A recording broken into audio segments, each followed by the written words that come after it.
Isomorphic graph is a very important topic in the field of graph theory. Isomorphic graph होता क्या है? Isomorphic का dictionary meaning क्या होता है कि अगर आपके पास कोई दो स्ट्रक्चर आइडेंटिकल हैं या बिल्कुल सेम है तो उनको हम क्या बोलते हैं? आइसोमॉर्फिक बोलते हैं। तो इस वाले लेक्चर के अंदर हम सीखेंगे कि कोई भी दो ग्राफ हैं हम कैसे चेक करेंगे कि वो आइसोमॉर्फिक हैं या नहीं है। Now see the definition. Two graph G1 and G2। Graph को हम किससे रिप्रेजेंट करते हैं? वर्टेक्स सेट से और एज सेट से। तो दो ग्राफ हमने ले लिए G1 के अंदर हमने वर्टेक्स सेट क्या ले लिया? V1 और एज सेट हमने क्या ले लिया? E1। और सेकंड ग्राफ हमने क्या कंसीडर कर लिया? G2, जिसके अंदर वर्टेक्स सेट को क्या रिप्रेजेंट किया? किससे रिप्रेजेंट किया हमने? V2 से। और एज सेट को हमने किससे रिप्रेजेंट किया है? E2 से। तो are said to be isomorphic. तो कोई भी दो ग्राफ हमारे आइसोमॉर्फिक कब कहलाएंगे? अगर if there exists a bijection, if there exists a 1 1 and onto function from vertex set of G1 to vertex set of G2। तो अगर किन्हीं भी दो ग्राफ के वर्टेक्स सेट के बीच में एक फंक्शन हमें मिल जाता है जो कैसा है? आइसोमॉर्फिज्म हो। आइसोमॉर्फिज्म का मतलब फंक्शन कैसा हो आपका? 1 1 एंड ऑन टू हो from vertex set of G1 to vertex set of G2, और वो कुछ कंडीशन भी सेटिस्फाई करता हो तो हमारे ग्राफ कैसे होंगे? आइसोमॉर्फिक होंगे। अब वो कौन कौन सी कंडीशंस हैं वो हम चेक करते हैं। तो फर्स्ट कंडीशन क्या होनी चाहिए कि फंक्शन कैसा होना चाहिए आपका? 1 to 1। फंक्शन होता क्या है? फंक्शन इज ए रूल और set of rule which associate each element of set A to a unique element of set B. अगर फंक्शन 1 to 1 है तो आपको हर एक ए के हर एक एलिमेंट की आपको इमेज कहाँ पे मिलेगी? बी में मिलेगी। और अगर फंक्शन आपका ऑन टू है तो बी के हर एक एलिमेंट के लिए आपको एक प्री इमेज कहाँ पे मिलेगी? ए के अंदर मिलेगी। तो 1 1 और ऑन टू कंडीशन से हमें एक चीज आइडेंटिफाई हो गई कि जितने नंबर ऑफ वर्टेक्स आपके कहाँ पे होंगे? ग्राफ G1 में होंगे, उतने ही कहाँ पे होंगे? आपके G2 में होंगे। So this is the important condition to find. This is the first condition कि अगर हम दो ग्राफ देखें और हम देखें कि जो वर्टेक्स सेट हम उनका काउंट कर लें कि वर्टेक्स सेट ऑफ G1 में कितने वर्टेक्स हैं और G2 में कितने वर्टेक्स हैं, तो अगर वो आइडेंटिकल नहीं है, अगर वो इक्वल नहीं है, तो ग्राफ हमारा क्या होगा? आइसोमॉर्फिक नहीं होगा। तो फंक्शन हमने डिफाइन किया कहाँ से? Vertex set of G1 to vertex set of G2। और एक कंडीशन, बहुत ही इंपॉर्टेंट कंडीशन है जो हम यहाँ पे लिखने जा रहे हैं, वो क्या है कि for a b belongs to V1। अगर कोई भी दो वर्टेक्स है जो कहाँ पे बिलोंग कर रहे हैं? वर्टेक्स सेट V1 में, और उनकी जो एज है ए बी, यानी ए और बी के साथ जो कनेक्ट कर रही है, यानी ए और बी कैसे वर्टेक्स हैं? एडजेसेंट वर्टेक्स हैं। तो अगर ए और बी कहाँ, एज ए बी कहाँ पे बिलोंग कर रही है? E1 में, तो उनके कॉरस्पॉन्डिंग जो आपको इमेज मिलेगी एफ ऑफ ए और एफ ऑफ बी, वो कहाँ पे अगर बिलोंग करे? E2 में, तो फंक्शन हमारा कैसा होगा? आइसोमॉर्फिज्म होगा और ग्राफ हमारे कैसे होंगे? आइसोमॉर्फिक होंगे। तो अगर हम इन कंडीशंस को दोबारा से रीराइट करके लिखें तो कंडीशंस हमारी क्या क्या है? फंक्शन कैसा होना चाहिए? 1 to 1। फंक्शन कैसा होना चाहिए आपका? Onto. और ये जो थर्ड कंडीशन है, यानी जो फंक्शन है वो क्या प्रिजर्व करे? Function preserve adjacency as well as non adjacency. Adjacency क्या होती है कि अगर कोई दो वर्टेक्स मैं ले लेता हूं G1 में, तो if any two vertex in G1 are adjacent, if and only if their image, इनकी इमेज क्या होगी? F of a and F of b are adjacent in G2। तो अगर कोई दो वर्टेक्स G1 में एडजेसेंट हैं तो उनकी जो इमेज होगी वो कहाँ पे एडजेसेंट होनी चाहिए? G2 के अंदर एडजेसेंट होनी चाहिए। तो फंक्शन अगर आपका प्रिजर्व करता है एडजेंसी को और नॉन एडजेंसी को, तब हमारा जो फंक्शन होगा वो कैसा होगा? आपका आइसोमॉर्फिज्म होगा। और ग्राफ दोनों कैसे होंगे? आपके आइसोमॉर्फिक होंगे। अब इसको चेक करने के लिए हमारे पास बहुत सारे मेथड हैं, बहुत सारी मैपिंग है। अगर वर्टेक्स सेट ऑफ G1 है, जो अगर वर्टेक्स सेट ऑफ G1 के अंदर n एलिमेंट हैं, तो ऐसी कितनी मैपिंग बनेगी? n फैक्टोरियल मैपिंग हमारी बनती हैं, जिसके तरीके से हम डिफाइन कर सकते हैं function from vertex set of G1 to vertex set of G2। और ऐसे कितने हमारे पास वे बन सकते हैं? देयर आर 2n वेज जिनकी हेल्प से हम चेक कर सकते हैं कि फंक्शन हमारा आइसोमॉर्फिज्म है या नहीं है। तो यहाँ पे नोट करने वाली बात क्या है कि अगर G1 और G2 आइसोमॉर्फिक हैं तो जो फंक्शन होगा हमारा आइसोमॉर्फिज्म वो कैसा होगा? हमारा यूनिक होगा। So let us consider two graph G1 and G2। तो ये हमने कोई दो ग्राफ कंसीडर करे हैं। तो अब हमें ये चेक करना है कि हमारे आइसोमॉर्फिक है या नहीं है। देखने में आपको देखो ये दोनों ग्राफों का जो स्ट्रक्चर है वो अलग अलग लग रहा है, लेकिन अगर हम इनकी कंडीशन चेक करें, इसके अंदर जो वर्टेक्स सेट G1 है, वर्टेक्स सेट अगर हम इसका V1 मान लेते हैं, इसमें अगर वर्टेक्स सेट V1 मान लेता हूं, V1 के अंदर क्या होगा? A B C and D। और अगर हम V2 को माने तो V2 के अंदर क्या होगा 1 2 3 4। और अगर हम इसके अंदर एज सेट को काउंट करें तो E1 E2 E3 E4 E5 and E6। और इधर भी अगर हम चेक करें E1 E2 E3 E4 E5 E6। तो फर्स्ट कंडीशन देखो, वर्टेक्स सेट में दोनों के अंदर नंबर ऑफ एलिमेंट हमारे पास सेम है। जो हमारा एज सेट होता है E1, उसके अंदर इधर क्या है E1 E2 E3 E4 E5 E6। और E2 के अंदर भी हमारे पास क्या होंगे E1 E2 E3 E4 E5 and E6। तो फर्स्ट कंडीशन हमारे वर्टेक्स में नंबर ऑफ एलिमेंट सेम है, एज के अंदर हमारा नंबर ऑफ एज सेम है। अब हमारा मेन काम रह गया मैपिंग का, कि हम एक फंक्शन डिफाइन करें vertex set of G1 to vertex set of G2।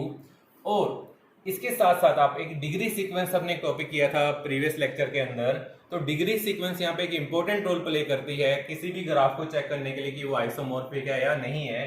तो अगर हम हर एक वर्टेक्स की डिग्री निकालें, तो अगर हम इसका डिग्री सीक्वेंस निकालें तो डिग्री सीक्वेंस हमारा जो G1 का होगा, ए की डिग्री हमारे पास कितनी है 1 1 2 3, और बी की डिग्री भी हमारे पास कितनी है 1 2 3, सी की डिग्री भी हमारे पास कितनी है 1 2 3, और डी की भी डिग्री हमारे पास क्या है 3। तो टोटल चारों वर्टेक्स हैं, सबकी डिग्री हमारे पास क्या है, ए की भी 1 2 3, बी की भी 3 और सबकी हमारे पास डिग्री 3 है। इसी तरह इसका अगर हम डिग्री सीक्वेंस निकालें तो 1 की भी डिग्री कितनी है 3, 2 की भी डिग्री कितनी है 3, 3 की भी 3 और 4 की भी 3 है। तो इसका डिग्री सीक्वेंस भी हमारे पास क्या है सेम है। तो अगर दोनों का डिग्री सीक्वेंस सेम है तो इसके 99% चांस होते हैं कि ग्राफ हमारा कैसा हो जाए, आइसोमॉर्फिक हो जाए। लेकिन इसके डिग्री सीक्वेंस सेम होने के बावजूद भी आपको एक चीज और चेक करनी होती है, एडजेंसी और नॉन एडजेंसी। तो अब मैपिंग किस तरीके से करें कि जो वर्टेक्स यहाँ पे एडजेसेंट है वो इधर भी हमारे एडजेसेंट होने चाहिए। तो अब हमारा मेन काम क्या हो गया कि कौन सी मैपिंग हमारे आइसोमॉर्फिक होगी। तो अगर मैं ए को मैप करता हूँ, तो अगर मैं ए को मैप कर देता हूँ, अब वैसे तो आप किसी पे भी मैप कर दीजिए क्योंकि हमारे पास ए जो है वो वर्टेक्स हमारा एडजेसेंट है बी सी और डी के साथ, बी भी सबके साथ है। तो अगर मैं यहां से कर देता हूं F of A is equal to 1, F of B is equal to 2 and F of C is equal to 3 and F of D is equal to 4। Mapping define कर ली, F of A is equal to 1, F of B is equal to 2।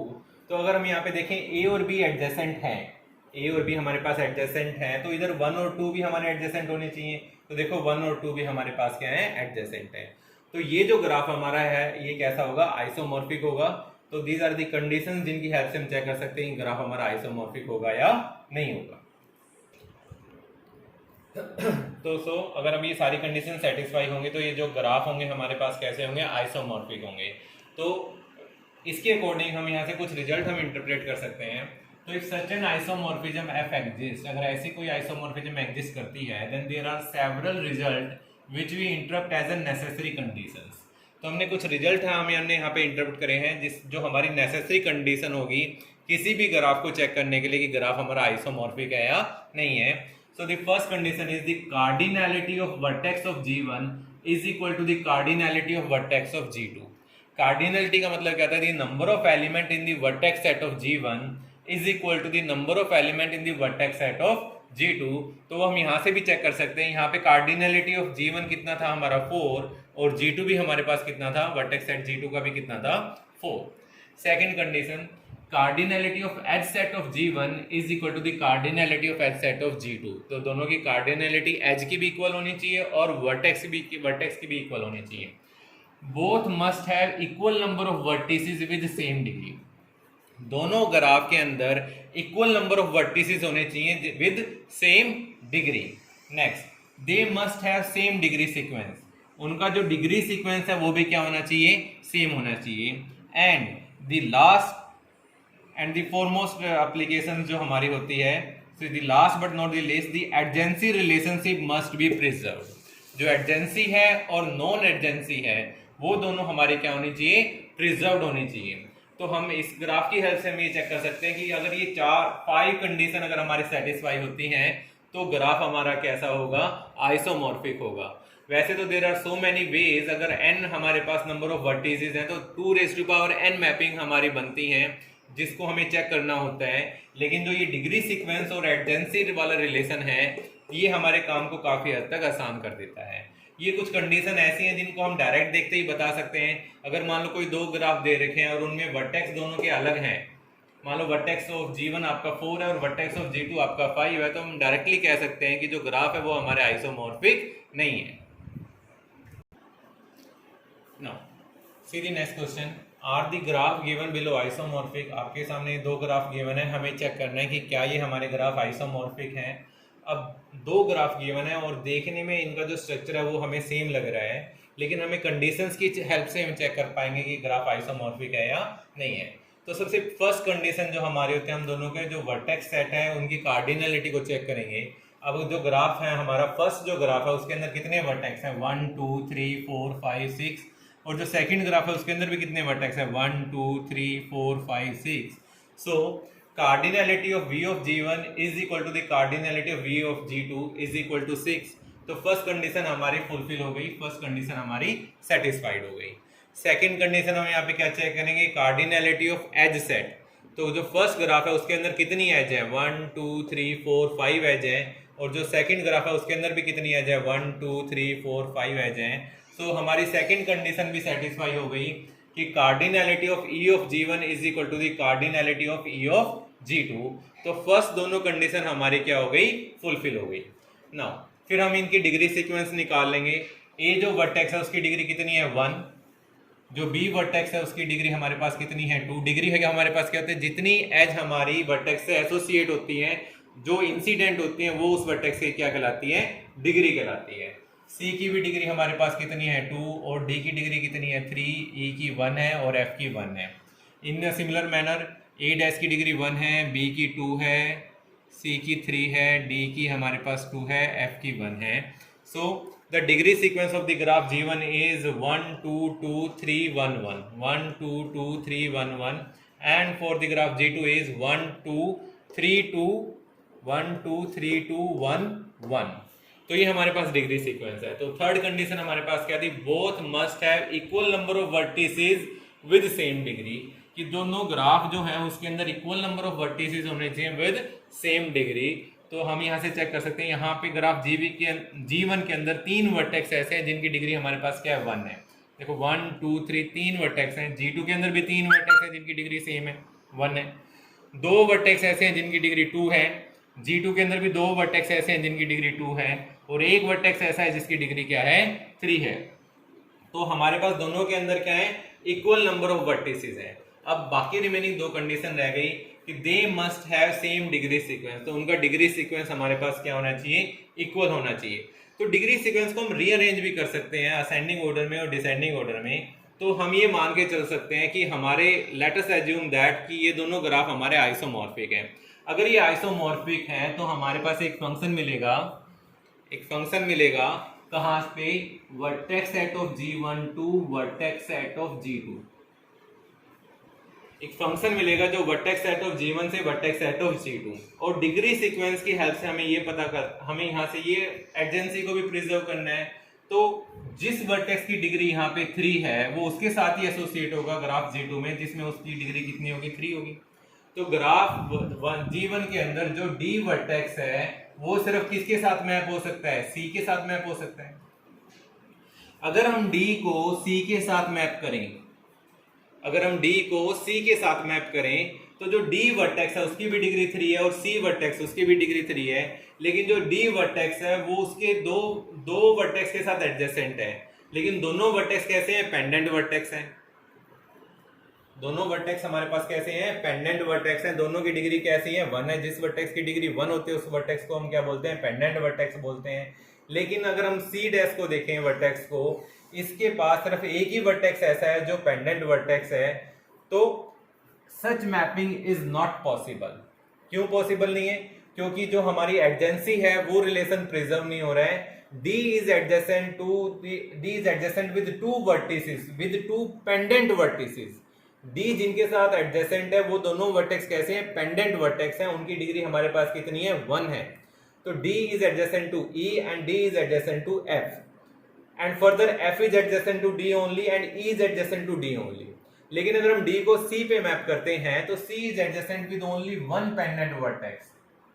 C is adjacent with only one pendant vertex. तो C के साथ हमारी जो adjacency है कि अगर हम C को दूसरे साथ C का एक वर्टेक्स तो एडजेसेंट E हो गया, बाकी क्या हो गया हमारे B डैश और D डैश, और D के हमारे पास क्या हुए E, F और C. C की डिग्री तो हमारे पास कितनी है 2 है, तो हम C को B के साथ एसोसिएट भी कर सकते हैं, D के साथ भी कर सकते हैं. लेकिन F को हम किसके साथ प्रिजर्व करेंगे, F को हम किसके साथ मैपिंग करेंगे, तो ऐसी मैपिंग पॉसिबल नहीं है. तो हमारे पास ये जो ग्राफ होगा, ये गिवन ग्राफ हमारा आइसोमॉर्फिक नहीं है, क्योंकि such mapping is not possible. Mapping को D को अगर हम C के साथ करेंगे तो सच मैपिंग इज नॉट पॉसिबल, क्योंकि एडजेंसी हमारी जो है वो प्रिजर्व नहीं हो रही है. तो the following graph are not isomorphic. तो these are the some conditions जिनकी हेल्प से हम चेक कर सकते हैं कि ग्राफ हमारा आइसोमॉर्फिक है या नहीं है. Now let us consider next question. State whether the following graph are isomorphic or not, giving reason for your answer. अब ये दो ग्राफ आपको गिवन है, ये फर्स्ट ग्राफ है और ये सेकंड ग्राफ है. तो आपको बताना है कि ये जो ग्राफ है हमारे पास आइसोमॉर्फिक है या नहीं है. दिखने में क्वेश्चन बड़ा ही डिफिकल्ट लग रहा है कि हमें देखना होगा कि हमें वर्टेक्स चेक करने हैं, एच चेक करना है, और ग्राफ में हमें आइसोमॉर्फिज्म फाइंड आउट करना है. लेकिन अगर आप ध्यान से देखें तो कोई भी क्वेश्चन हमारे पास इतना डिफिकल्ट नहीं है. तो अगर हम इस ग्राफ को देखें तो इस ग्राफ के अंदर हम हर एक वर्टेक्स को देखो, तो वर्टेक्स अगर हम देखने में दिख रहा है कि दो हर एक के अंदर, इसके अंदर भी टोटल वर्टेक्स कितने हैं 1 2 3 4 5 6 7 8, और इधर भी हैं 1 2 3 4 5 6 7 8. तो वर्टेक्स दोनों के अंदर क्या है, इक्वल है. तो cardinality of V of G1 is equal to the cardinality of V of G2. Second, अगर आप यहाँ पे एज अगर हम देखें तो हमें बड़ा ही कंफ्यूजन लगेगा कि हमें एज भी काउंट करें और फिर हम हर एक का डिग्री निकालें. तो अगर हम इधर हर एक वर्टेक्स को देखें तो यहाँ पे हर एक वर्टेक्स कितनी एज के साथ एसोसिएटेड है. अगर हम ए को देखें तो ए किसके साथ एसोसिएटेड है 1 2 3 4, और बी को अगर हम चेक करें तो बी की भी डिग्री कितनी है 1 2 3 4. सी की डिग्री काउंट करें तो 1 2 3 4, डी को 1 2 3 4, ई की काउंट करो तो 1 2 3 4. सिमिलरली एफ, जी और एच. तो जो ग्राफ 1 है G1 है उसके अंदर जितने भी वर्टेक्स हैं हर एक की डिग्री कितनी है 4 है. और अगर आप ग्राफ G2 को चेक करें तो इसमें आप कोई भी वर्टेक्स ले लीजिए. फॉर एग्जांपल आपने ए डैश लिया तो इसकी डिग्री अगर आप काउंट करें तो 1 2 3 4 5. बी को काउंट करें तो 1 2 3 4 5. सी डैश को काउंट करें तो 1, ये किसमें ये भी होगा 1 2 3 4 5, और डी डैश को काउंट करें तो 1 2 3 4 5, ई को करें तो 1 2 3 4 5. तो ग्राफ G2 के अंदर जितने भी वर्टेक्स हैं हर एक की डिग्री कितनी है 5 है. तो G1 के अंदर और हमारे पास एक कंडीशन होती है both must have equal number of vertices with same degree. तो जो ग्राफ जो G1 है उसके अंदर जितने भी वर्टेक्स हैं उनकी डिग्री कितनी है 4, और ग्राफ G2 के अंदर जितने भी वर्टेक्स हैं उनकी डिग्री कितनी है 5. तो हम डायरेक्टली कह सकते हैं कि ये जो गिवन ग्राफ है ये आइसोमॉर्फिक नहीं है, because degree of each vertex in the graph G1 is 4, whereas the degree of each vertex in the graph G2 is 5. So in this way we can say that these graph are not isomorphic. So these are the some conditions जिनकी help से हम check कर सकते हैं कि graph हमारे isomorphic है या नहीं है. तो ये हमारी कंडीशंस हैं, जिसमें सबसे ज्यादा इंपॉर्टेंट कंडीशन जो मैंने आपको बताई थी, एक तो डिग्री सीक्वेंस हमारा इंपॉर्टेंट रोल प्ले करती है, और एक एडजेंसी और नॉन एडजेंसी हमारा इंपॉर्टेंट रोल प्ले करती है to find out whether the graph is isomorphic और नॉट. Thank you.